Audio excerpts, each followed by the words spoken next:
In Japanese, Meraki means the essence of a soul, and it was something the producer was claiming to desperately seek, while also be completely avoiding. I started Daddy Recovery because I kept on finding male figures that, like my father, crossed me in love, friendship, career, money. It was as if my father's shadow was a shapeshifter, and he managed across time and space to find me and consistently screw me out of my due. Like so many men, my father excused his misogyny with his own struggles with systemic prejudice and childhood trauma. For me, the producer was so impactful and brief in my life, thankfully, because he became the last asshole to nail my coffin with such excuses. You're obsessed with reciprocity, he declared, scarfing down his pizza with no breath or chew. He was on a diet that he consistently broke through junk food binges, but made up for with heavier workouts. He was looking great and feeling so good that he started to put my body down, acting as if I could eat as much as him. Yet if I did, I would poop myself. He would even pull up pictures of himself as obese and make fun of what he looked like. But what I saw was a sweet kid. In essence, he had become someone who would bully who he was, and my dumbass genuinely did not see his Meraki. I should have seen that as a red flag, or the very fact that the first night we met, he asked me where to find a doctor for crabs, as his penchant for Roman-style orgies had left his penis looking like a red lobster. Ultimately, if you judge who you were so harshly, because now you have one ab, it probably means you are superficial. And it also means that having a conversation with you about how you are not pulling your weight in any matters beyond the gym is mute. You have 6 songs of mine that you said you would mix for me, and I wrote you 5 songs that you fully produced for yourself and still have not given me one credit. You only said I wrote one, but one man backs your vocals and he gets a feature? You might think I was being honest and brave, but the truth is our friendship had begun its decline because this was about the 17th time I had told him to at least give me songwriting credits and delete my songs out of fear his tendency to steal others' work and claim it was his inspiration, not copying. I'll give it to you. Just wait, he giggled as if to dismiss the conversation. You do not give to someone expecting back. You said you would give it to me, though, I replied. Wait. I'm just busy, okay? He said, inhaling his pizza, as the spirit of his former obese self was still inside him, desperate to have more, to have everything. That night I went out with Josie and repeated the tale. You're so dumb, she said, rolling her eyes. For God's sakes, he's a producer, not your husband. When did you start working with him? 8 months ago? Within 3 weeks, you wrote him 4 songs. Within 8 weeks, you saw him steal 2 songs from 2 guys because they did not want to have sex with him anymore. What are you missing? You're in danger. He's not going to give it to you. And who knows if he'll use it without your permission, but don't give him any more. If a man can so easily betray a man, they will betray you. An overwhelming rage at myself settled in. Once again, I had found myself in a male-female dynamic where I had become the mutual muse and servant to someone of lesser talent because A, I refused to believe my entire life I would be the only one helping me, and B, sometimes I forget gay men are misogynist. We live in a global society that divides and obliterates so many communities by making them either the image of a savage or that of a saint, and either way leading them to some form of death, even literally. If the prejudice you face at checking one box can become the privilege you compensate for as you check another. For the producer, his blackness and sexual fluidity were the very reason he would claim he was solely love. Yet the hatred he had for his family, for his old self, particularly his mother, was the root to a malice in him that he refused to believe existed. Still, it was that malice that made him believe he was not some form of predator by promising and creating songs for men he wanted to sleep with. And when they didn't or when they stopped, he kept the work. He was not misogynist at not giving me song credits or even the stems to find someone else to mix my songs. He truly was just being his Meraki, and I did not see it because I was not trained to.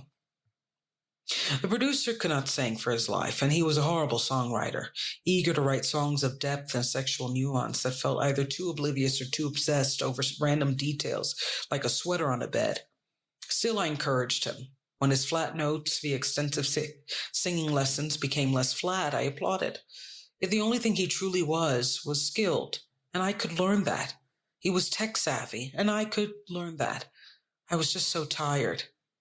At the end of the day, he learned what was best about him, while I had it by my nature and was giving it away. Even worse, all his female friendships were based on business intentions. A publicist neighbor who swore she would market his album release for free, an artist residency director who connected him with fellow artists, and even a real estate agent who gave him a cheaper rent price because he took her out on a nice dinner.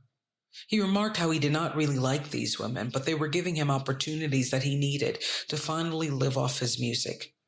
Yet I genuinely see that perhaps he too was using me to feed his own creativity or lack of, because I had ideas, and ideas are money. Within a few weeks, we would not be speaking, and I could only pray that he never used my songs as his own.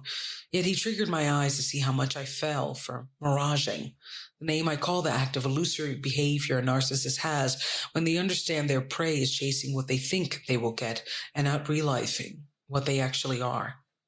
I was one of the many he would use, especially women, to comfort his emotional vacancy. Yet the real question was, how did I get mine?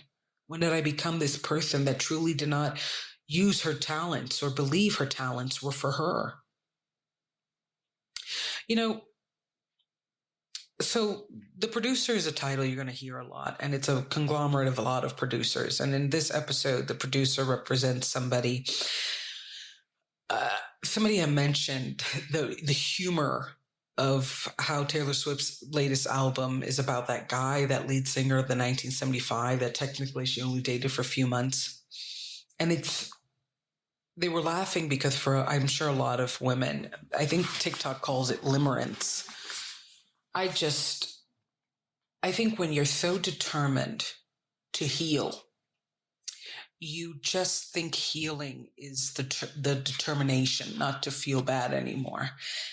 And then somebody comes that is exactly like every other person that broke your heart, and you're back to square one. Because healing isn't just about feeling good. It's about learning why you feel bad and trying not to. And by the time he came into my life, even though it was brief, it was super impactful because he was just a really charming, selfish, self-centered, dreadful human being. And he could be funny and he could be kind.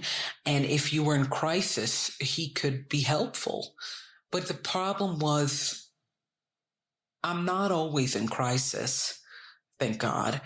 And why do you only like me that way? Why can't you just send me my songs back, right? And I was going through this. It's so funny because I think he really imitated a lot of my father and my mother's relationship in terms of, my mother was very sick. My father was very charming. My mother was very talented and pretty. And my father was very charming. Do you understand what I'm getting at? Here was this woman that was filled with nuance, and here was this man that only had to be charming, and he had it all. All he had to do was excuse his pain, and he could be painful. And I think he just represents it to me, or at least that's what I think for now. Who knows, as I heal, what I will see in hindsight. I think he just represents for me this realization of just how deeply rooted my daddy issues were in making me normalize really bad behavior. And that conversation with Josie called me out because I had written like 5 of his songs. He loved me as a songwriter, and he only credited me for 1. And he kept on taking songs from me and saying he was going to mix them, like doing little beats. And at the time I was still learning. And she was like, you should have left them song 1. Why did you stay so long? And I think that's where the rage came in, of just kind of, I think for a lot of women with daddy issues and a lot of people who have suffered abuse, what consistently surprises us is how long we stay in the abuse till we realize, this is abuse.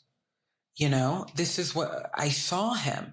He would talk about how he's not giving men their work back because they stopped sleeping with him or they didn't want to sleep with him. Like he would try to seduce people off of his skills because he could really mix, he could really master.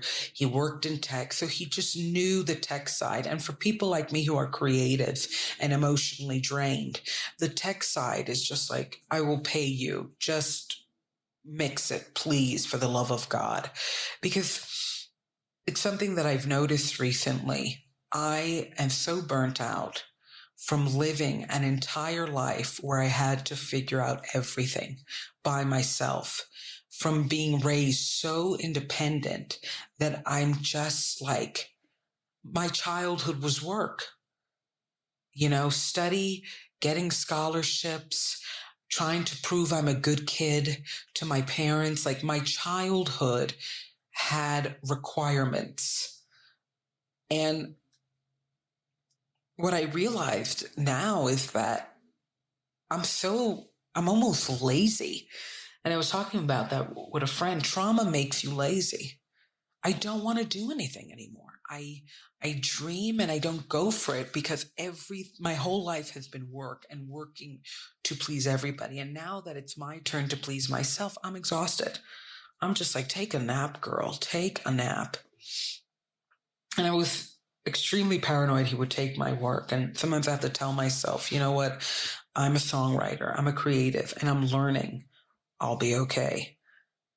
But you're going to see in future episodes with some of my friends coming up, just this realization that time is precious. And you don't have to like everybody. You don't have to stay and wait and figure them out. You have to go first in your own life. Figure you out. Not everybody has to be your friend, and you don't have to be theirs either.